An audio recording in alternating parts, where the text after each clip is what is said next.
Bonjour, bonsoir. Je suis heureuse de vous retrouver aujourd'hui. C'est avec grand plaisir que je vous retrouve aujourd'hui. Et si vous êtes nouveau, je vous souhaite la bienvenue sur cette chaîne et que je viens juste de commencer, ça ne fait pas très longtemps. Et donc aujourd'hui, le thème de ce que je vais vous parler, la situation d'aujourd'hui ne restera pas pareille. Ta situation d'aujourd'hui ne sera pas pareille dans quelques jours, voire dans une semaine, dans un mois ou voire dans des années, dans quelques années. Pour commencer, je vais vous raconter une petite histoire qui va peut-être vous aider à vous y retrouver. Il s'agit donc d'une femme que je connais. Cette femme avait 3 enfants et elle avait un garçon et deux filles. Cette femme était pauvre. Elle était mariée, mais elle était pauvre. Elle n'arrivait pas à joindre les deux bouts. Ils habitaient dans une maison. Ils avaient entamé la construction. Et cette maison-là, faute de moyens financiers, ils n'ont pas pu terminer cette maison-là. Et la femme travaillait très dur. Elle travaillait très dur pour élever ses enfants, puisque son mari ne s'occupait pas très bien aussi de la famille. Donc, cette femme, elle se débrouillait comme elle pouvait pour élever ses enfants. Et donc, un jour, cette femme, en passant chez des voisins, avait trouvé un sac de vêtements qui était déposé pour les poubelles.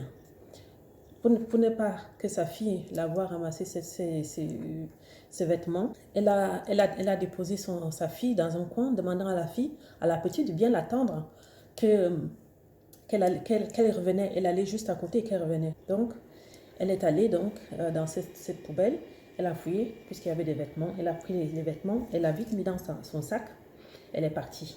Or, en partant, en fouillant ces poubelles, la petite fille était dans le coin et elle était curieuse. Elle avait vu sa maman mettre ses vêtements dans le sac. Donc, la petite fille avait grandi. Et aujourd'hui, la petite fille, elle est devenue une grande femme, une dame. Et un jour, avec sa maman, la petite fille lui dit: Maman, est-ce que tu sais que le jour où tu ramassais ces vêtements à la poubelle, à tel endroit, j'avais vu. Et la maman, surprise, s'était mise à pleurer. Non seulement elle a pleuré, mais elle a vu la situation de sa fille. Puisque la fille avait grandi, était devenue une grande dame et avait réussi à avoir une grosse société. Et elle est devenue PDG. Elle a pu aider sa sœur et son frère à grandir aussi, à évoluer. Donc, c'est celle maintenant qui aide la famille à évoluer dans la vie. Elle tend la main et elle les aide. Donc, la mère, elle a pleuré ce jour-là et sa fille lui a demandé: Maman, ce jour-là, quand tu fouillais les poubelles, que tu t'habillais, tu prenais les vêtements dans cette poubelle-là, est-ce que si quelqu'un t'avait dit ce jour-là qu'un jour, ta fille qui te regardait ramasser ces vêtements-là serait aujourd'hui PDG d'une grosse entreprise telle que celle-ci, est-ce que tu aurais cru ou accepté? La maman dit non. Donc aujourd'hui, par cette histoire, je veux parler à une personne. Je veux parler à une personne qui est dans une situation compliquée, qui ne sait pas comment joindre les deux bouts.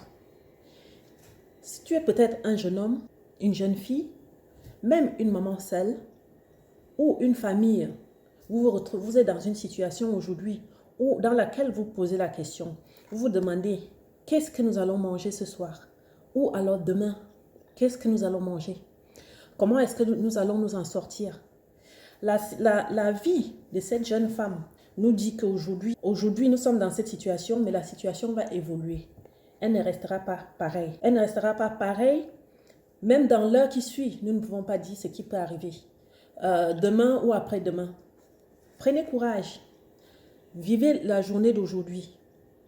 Si vous avez de quoi manger aujourd'hui et à boire aujourd'hui, remerciez le ciel parce que vous êtes en bonne santé, parce que vous pouvez vous tenir debout, parce que vous n'êtes pas sur un lit d'hôpital, parce que vous n'êtes pas en prison.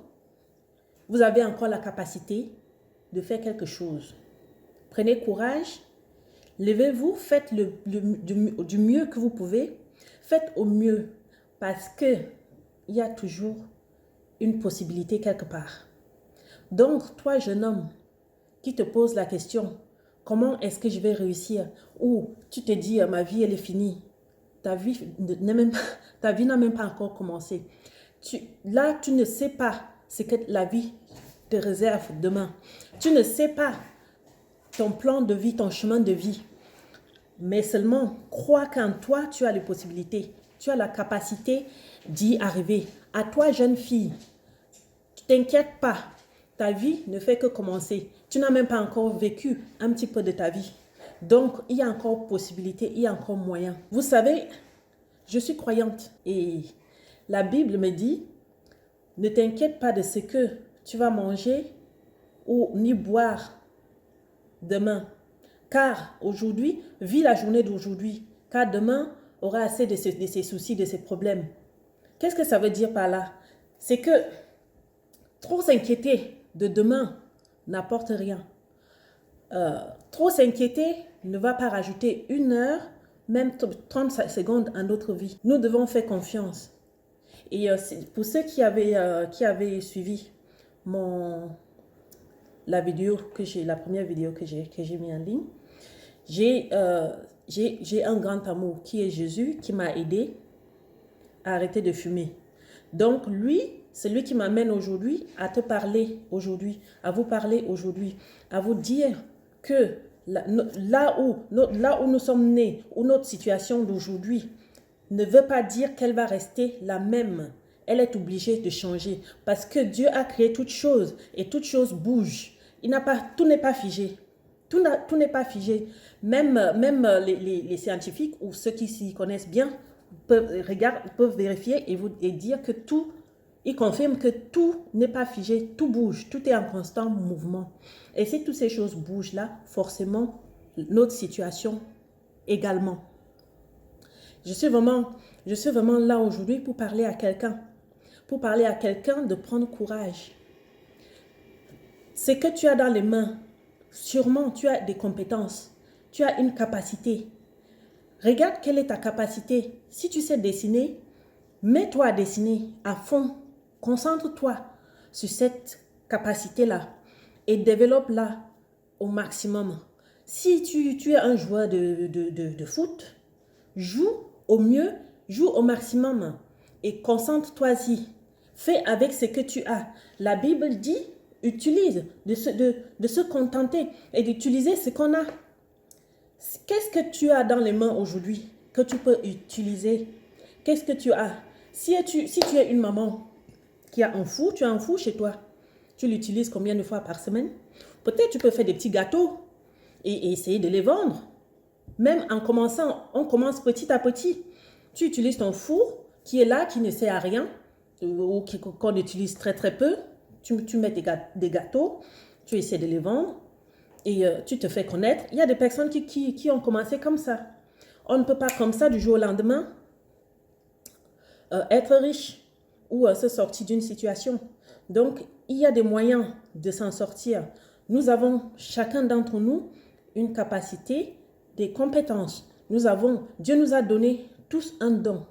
En venant sur cette terre, il nous a envoyés avec un don. En venant au monde, nous avons plus ou moins un don dans lequel nous pouvons exceller. Et si nous nous concentrons, ce don-là, nous pouvons faire des merveilles. Nous pouvons faire des grandes choses. On peut essayer 1 fois, échouer, 2 fois, échouer, mais tenez bon.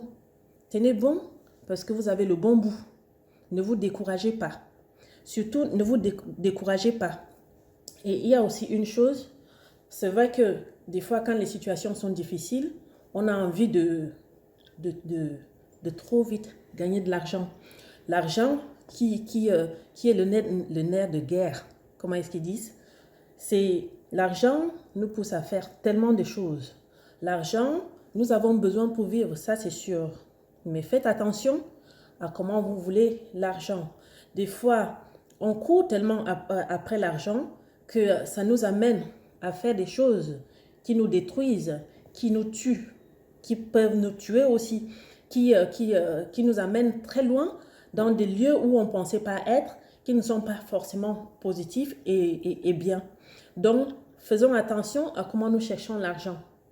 L'argent, c'est quelque chose, c'est une racine qui détruit énormément de personnes. Ça peut rendre des gens malheureux et ceux qui cherchent, ceux qui l'ont trop cherché, se sont perdus des fois. Et ils ont beaucoup souffert par leur faute parce qu'ils ont trop cherché de l'argent. Peut-être tu t'y reconnais, mais si c'est le cas, attention, cherche d'abord ce qui est juste, à faire ce qui est juste et ce qui est bien. Et en cherchant, en voulant faire ce qui est juste et bien, tu trouveras le bon chemin. Tu trouveras le bon chemin et j'espère que cette petite exhortation vous aide quelqu'un à s'y retrouver et surtout apprenez à bien s'occuper, bien vous occuper les uns les autres. Bien apprendre à s'occuper des uns des autres, bien s'occuper des uns et des autres. Donc, nous avons besoin d'aider les uns les autres. Des fois, on dit, j'avais entendu quelqu'un dire que je ne sais pas pourquoi les pauvres, ils n'ont rien, mais c'est toujours eux qui cherchent à aider d'autres pauvres. Je peux vous dire par expérience qu'il n'y a personne qui vit une situation, il y a personne mieux placé qu'une personne qui vit une situation qui peut aider dans la même situation. Donc, juste pour dire qu'un pauvre est mieux placé pour aider un pauvre. Il comprend mieux la situation d'un pauvre. Il sait bien, j'en parle en connaissance de cause. J'ai été avec des sans-abri, je les ai côtoyés pendant 3 ans. Et dans ma vie, j'ai jamais vu autant d'amour et autant de partage que parmi des sans-abri. Je ne dis pas que tout soit parfait. Il y en a qui sont comme partout, hein, qui sont pas parfaits. D'ailleurs, qui est-ce qui est parfait? Personne. Personne n'est parfait. Mais j'ai jamais vu le partage autant entre les êtres humains que parmi les sans-abri. Quand ils ont un petit peu, ils partagent avec les copains, avec les uns et les autres. Et c'est ça en fait. Le partage, de partager. Vous savez, nous vivons dans un monde où nous pouvons vivre aujourd'hui, à l'heure qui suit, nous disparaissons, nous partons. Alors, qu'est-ce que nous laissons derrière? Quand nous avons quelque chose, nous connaissons quelqu'un qui en a besoin, nous pouvons partager. Si c'est une demi-baguette, la demi-baguette ne nous rend pas plus pauvres. La demi-baguette va aider cette personne-là, va lui redonner la joie, une joie de vivre. Et si tu es croyant, tu sais que Dieu nous demande de partager. Partage à ceux qui en ont besoin. Si tu en as, quelqu'un te demande et que tu fermes ton cœur, tu ne donnes pas. Là, Dieu n'est pas d'accord avec ça. Donne, parce que le fait d'avoir aujourd'hui, tu vas dire j'ai travaillé, il y en a qui vont dire oui, j'ai travaillé, je me réveille tôt le matin, je n'ai pas travaillé. Je ne vois pas pourquoi je vais donner à quelqu'un qui, on va dire, la personne est feignante. Il y a des personnes qui ne travaillent pas. Et la Bible dit aussi, celui qui ne travaille pas ne mange pas. Par contre, je parle des personnes qui sont vraiment dans le besoin. On a un voisin qui a travaillé toute sa vie ou peut-être à cause d'une maladie ou il a un handicap qui l'empêche de travailler, qui n'a pas. On parle aussi des réfugiés. On peut parler aussi des immigrés. On peut parler des orphelins, des orphelines. Il y en a tout plein. C'est de ces personnes-là que je parle. Si nous avons les moyens et que nous pouvons partager, ne fermons pas nos cœurs, partagez. Quand on partage, c'est vrai que ça ne nous rend pas plus pauvres, ça ne nous rend pas plus riches, je veux dire matériellement, mais dans le cœur, ça nous rend plus riches et plus heureux. Si demain, toi qui es riche ou tu as beaucoup de biens, tu fermes ta porte aux pauvres, tu les dis, ah ben va-t'en, va travailler ou écoute, j'ai travaillé dur, je ne vois pas pourquoi je vais partager avec toi. Je vais vivre, tu te dis, ben, je vais vivre avec tout ce que j'ai là, j'ai bien amassé, j'ai bien travaillé, je vais faire la fête, je bois et puis je m'occupe de moi, de ma personne toute seule. Et tu ne sais pas déjà ce qui va se passer dans la minute qui suit. Dans 5-10 minutes, il y a ton Dieu, celui qui t'a envoyé te dit, bon, ben, je reprends ton âme. Je vais dire, tu décèdes tout d'un coup. Alors, qui est-ce qui va manger tout cet argent-là? Qui est-ce qui va l'avoir? Ce n'est plus toi. Même le vêtement qu'on va t'enterrer avec, Si on creuse la tombe plus tard, on verra le vêtement. Mais même ta chair, on ne verra plus rien. Donc, autant, excusez-moi, être bien avec soi-même, être bien avec les autres, partager avec les autres, avoir la joie, être entouré de bonnes personnes et partir. Le jour où on part, on s'en va et il y a des personnes qui vont penser à nous, il y a des personnes qui vont penser à vous comme une bonne personne. Des fois, le problème aussi, c'est que quand on est riche, on est entouré par entre guillemets, des amis. Des amis qui sont là uniquement par intérêt. Et le pauvre, il est gentil, il est top comme il faut, il n'y a personne. Mais le riche, il y a des soi-disant amis qui sont à côté. Alors, je peux dire, si tu deviens, par malheur, tu deviens pauvre aujourd'hui, combien de ces amis-là vont rester à côté? Je ne pense pas qu'il y en aurait beaucoup. Donc, cet amour que j'ai rencontré il y a 8 ans, qui s'appelle Jésus, il m'a appris à donner parce que j'ai reçu gratuitement, donc je donne aussi gratuitement. Il m'a dit, si tu vois quelqu'un qui a faim, qui n'est pas bien habillé, si tu en as, donne à la personne. Donne à la personne parce que c'est moi, ton Dieu, qui va te récompenser. Je crois à mon Dieu et j'essaye de suivre ce qu'il me dit. Donc, quelqu'un qui est pauvre aujourd'hui, qui est dans une situation d'handicap, qui l'a amené à vivre une certaine pauvreté matérielle, ne t'inquiète pas. Pour une personne qui par naissance n'a pas eu la chance de vivre dans une famille très riche, ne t'inquiète pas. Pour celle ou celui qui par un accident est devenu pauvre, ne t'inquiète pas. Crois à un Dieu qui est vivant. Crois qu'il y a un Dieu qui est vivant. Parce que ce Dieu-là, si tu te retournes vers lui, il va te prendre, il t'accueille. Tu l'acceptes, tu lui dis, je veux que tu sois mon Dieu, si tu es vivant, je veux que tu sois mon Dieu. Je crois que tu peux m'aider, il n'y a que toi seul. Parce que, comme il est écrit, il ne faut pas avoir confiance en un être humain. Un être humain décevra toujours, mais ce Dieu-là, il ne te décevra jamais. C'est le seul, quand tu es seul dans ta chambre, dans ton coin, et que tu es triste, et que tu as peur, tu te poses des questions. Il y a un esprit, c'est un esprit, il n'est pas visible. Mais croyez-moi, il est là. Il existe. Il suffit juste d'ouvrir son cœur, de l'appeler. Il y en a qui croient que le diable existe. Le diable, il existe. Dieu aussi, il existe. Les deux sont esprits. Cherchez à comprendre. Cherchez à connaître qui il est. Et plus vous vous rapprocherez à le chercher, plus il s'approchera de vous et il se laissera trouver. Cherchez-le encore maintenant pendant qu'il est temps. Parce qu'à un moment donné, il sera trop tard et on ne pourra pas revenir en arrière. Il y aura un jugement final. Et ce jugement final-là, c'est écrit. C'est dans les Écritures. C'est un jugement qui séparera les enfants du diable et ses enfants. Les enfants du diable, c'est les menteurs, c'est les tricheurs, c'est les voleurs, c'est les assassins, c'est ceux qui ne laissent pas la justice, qui ne laissent pas que la justice soit faite correctement, qui violent, qui tuent. C'est tous ces gens-là, c'est tous ceux qui ont une vie de débauche, tous ces gens-là qui pervertissent la justice, c'est tous ces gens-là qui seront condamnés. Sur cette terre, nous n'avons pas le droit de faire notre propre justice. Nous n'avons pas le droit parce qu'il y a un Dieu créateur, c'est lui qui a créé ces gens qui sont devenus mauvais et les gens qui sont bons. Il les a tous créés et il demande à ce que nous lui laissons la justice. Parce que sa justice, quand il fait sa justice, elle est parfaite. Quand il fait sa justice, nul ne peut changer. Et c'est une justice qui arrange la personne qui a été juste et qui vraiment condamnera comme il faut la personne qui s'est mal comportée, qui a fait tout le mal que, entre autres, de ce que je vous ai énoncé. Donc, laissez Dieu faire sa justice.